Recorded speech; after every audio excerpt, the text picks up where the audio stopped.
Akashvani Adilabad 100.2 FM మనస్సు నిండా.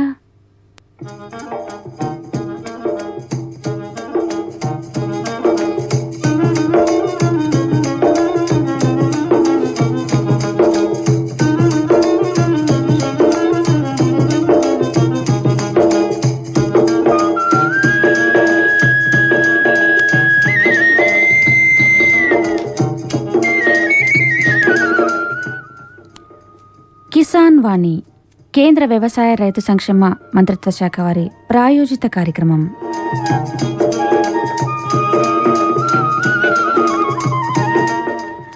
రైతన్నలకు అక్కరకొచ్చే ఎన్నో తీర్ల పంటల గురించి శాస్త్రవేత్తల సలహాలు, వాళ్లతో పరిచయాలు అందిస్తున్నది ఆకాశవాణి ఆదిలాబాద్ 100.2 FM కిసాన్ వాణి కార్యక్రమంలో ప్రతిరోజు 7:00 నుంచి 7:45 దాకా.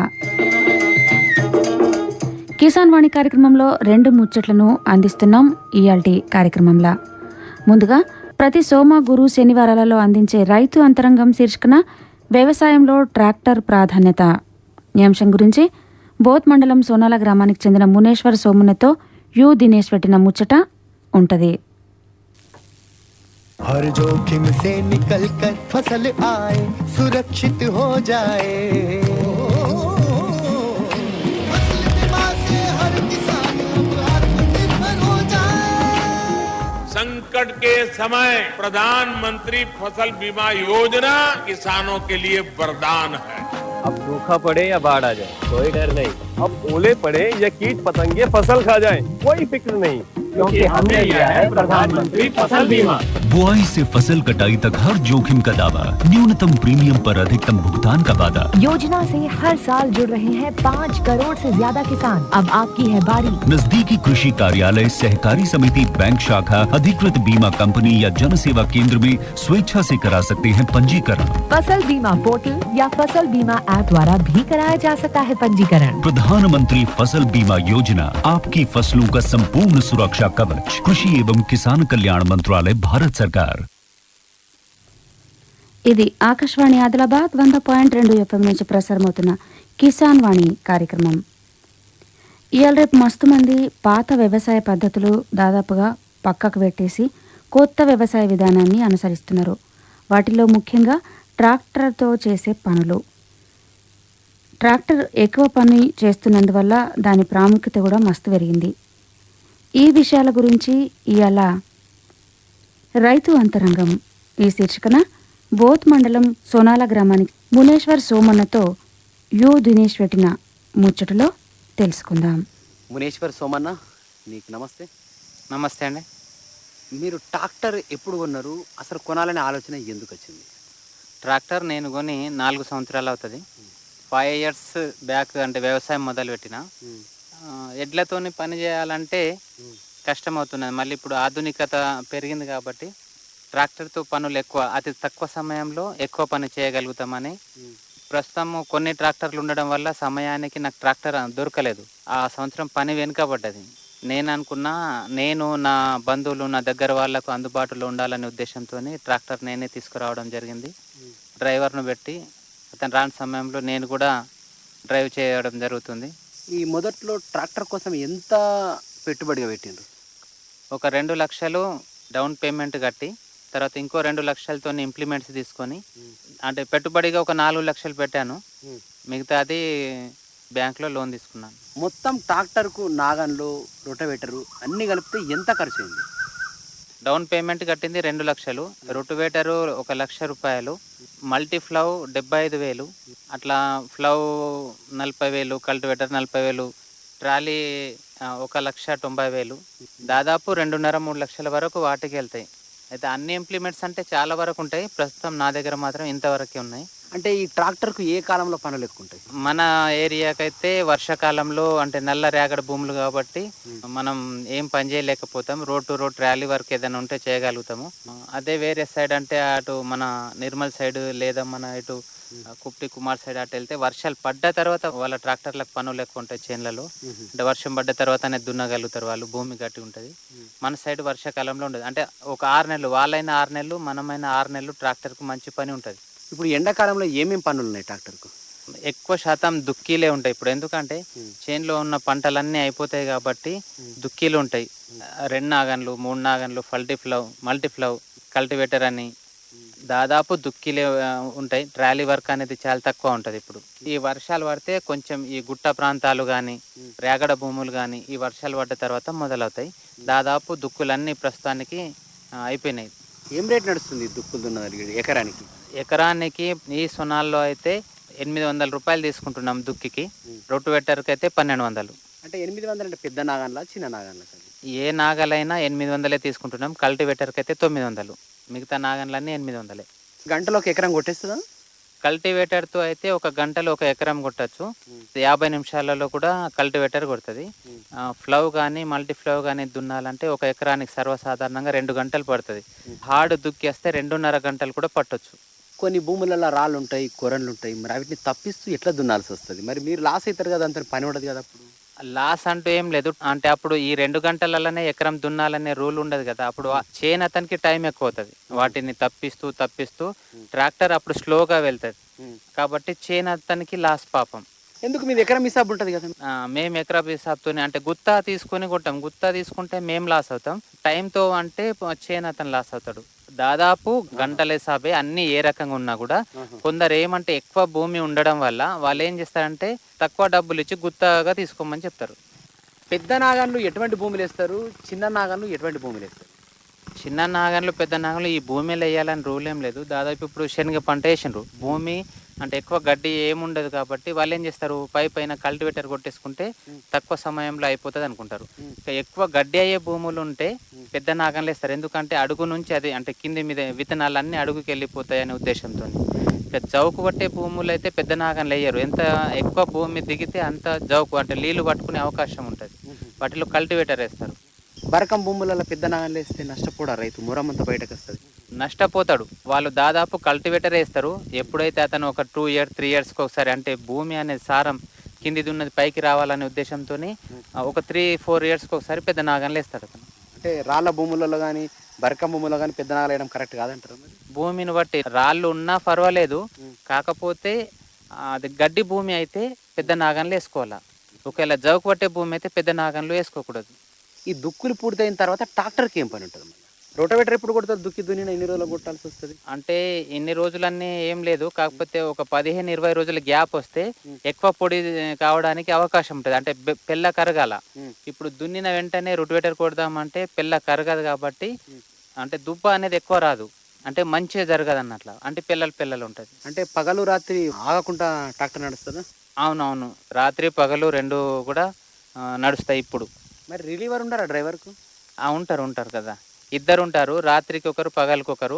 దాదాపు రాత్రికి వచ్చిన అతను ఎక్కువగా పని చేయగలుగుతాడు, ఎందుకంటే వేడి ఉండదు కాబట్టి.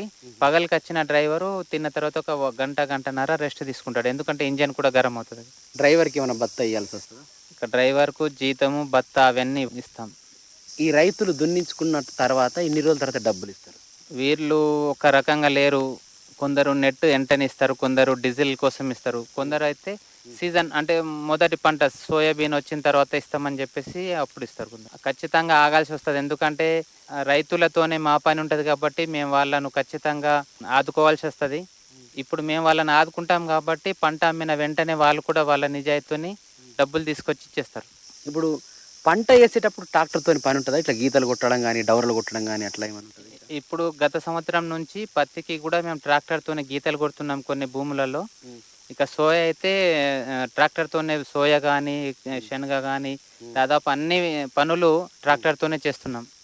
అయితే మొదట్లో పత్తి కట్టి తీసేటప్పుడు మరి ఎట్లా తీస్తున్నారు? పత్తి కట్టె తీయడానికి కూడా వీపాస్ అని ఒక యంత్రం ఉంది. ట్రాక్టర్తోనే దాన్ని పత్తి కట్టెని తీసేస్తున్నాం, తర్వాత కల్టివేటర్తోనే ఒక సైడ్కు జమ చేసేస్తాం దాన్ని.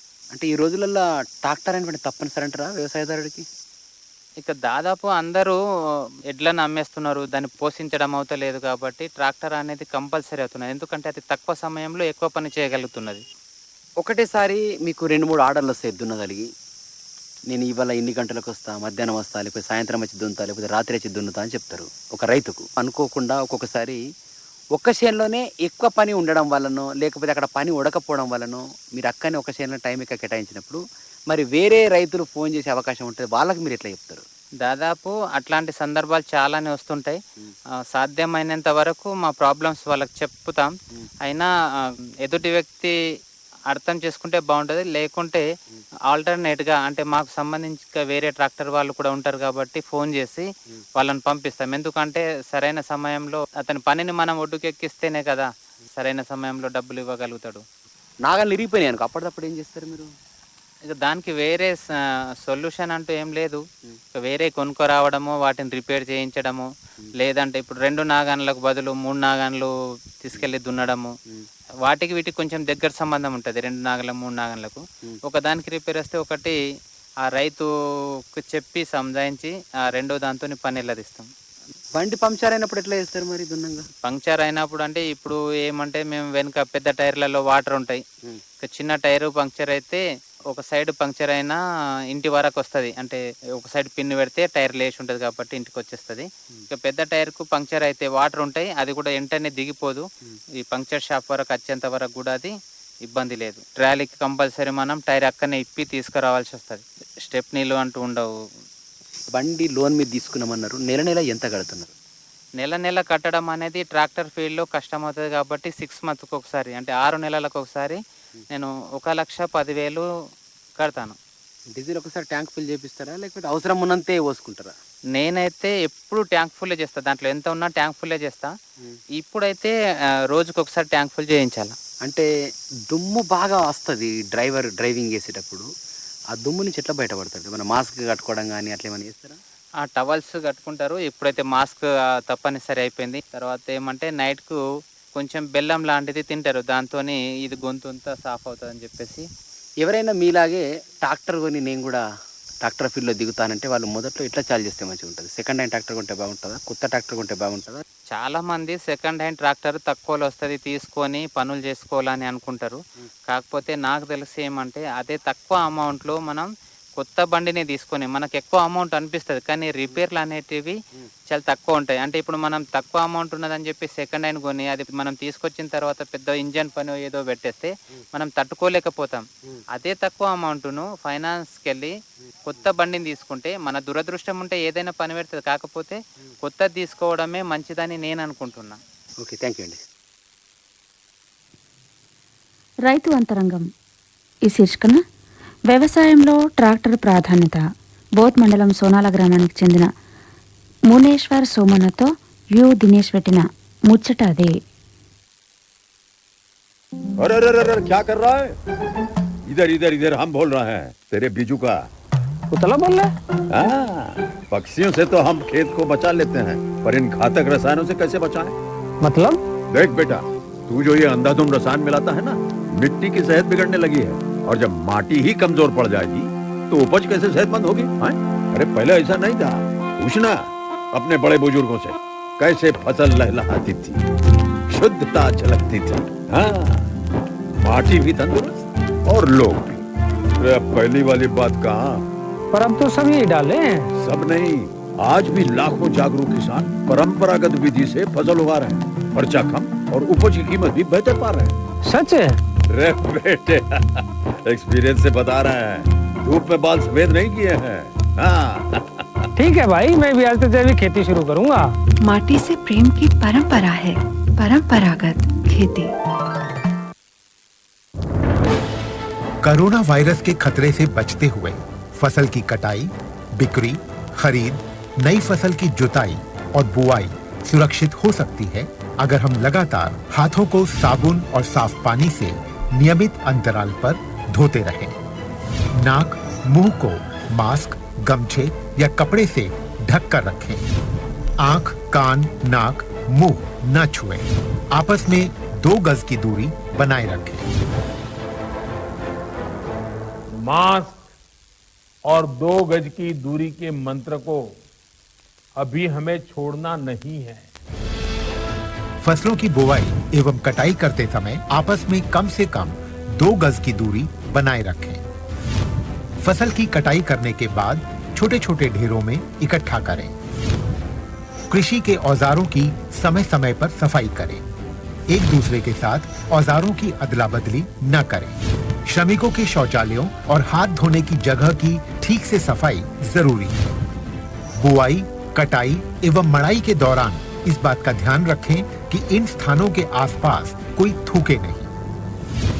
कंबाइन, हार्वेस्टर, थ्रेशर, जुताई और बुआई की मशीनों को इस्तेमाल से पहले साफ करें। मशीनों के इस्तेमाल से पहले और इस्तेमाल के बाद हाथ साबुन से साफ करें।